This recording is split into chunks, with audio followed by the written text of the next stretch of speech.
Hi hello అండి, అందరు ఎలా ఉన్నారు? బాగున్నారా? తాటిపండుతో 2 రెసిపీస్ చేశానని చెప్పాను కదండి. ఒకటేమో తాటి రొట్టె, ఇంకోటేమో తాటి బూరెలు.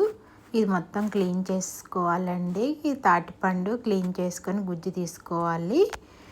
ఇప్పుడు 1 కప్పు గుజ్జు, 1 కప్పు తాటి గుజ్జుకి 3/4 కప్పు బెల్లము, 1 కప్పు తాటి గుజ్జు, 1 కప్పు బియ్యపు పిండి, 2 టేబుల్ స్పూన్లు కొబ్బరి పొడి అండి. ఇవి అన్నీ ఒక బౌల్లో వేసుకొని కలుపుకోవాలి. ఫస్ట్ బెల్లం బౌల్లో వేసుకొని 2 టేబుల్ స్పూన్లు కొబ్బరి పొడి వేసుకోవాలి.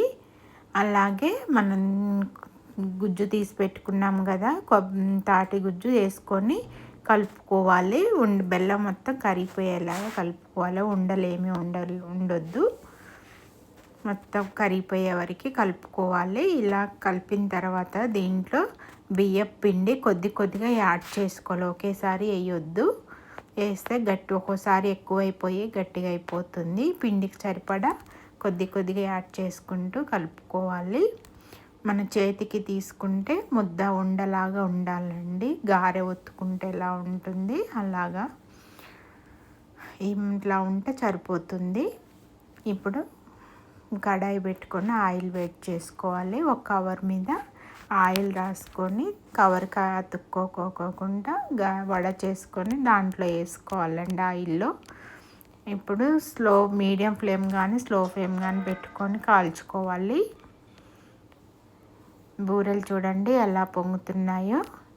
ఒక 15 days వరకు ఉంటాయండి, బాగుంటాయి. వేడివేడిగా తింటే ఇంకా చాలా టేస్టీగా ఉంటాయి.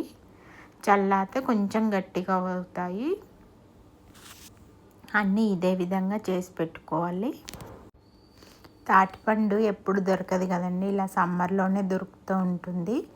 సమ్మర్లో ఇలా పండ్లు తెచ్చుకొని ఇలా చేసుకుంటే చాలా బాగుంటుందండి. ఎప్పుడు ఒకేలా కాకుండా ఇలా కొత్త వెరైటీస్ చేసుకొని ఈవినింగ్ స్నాక్స్ లాగా తినేయచ్చు.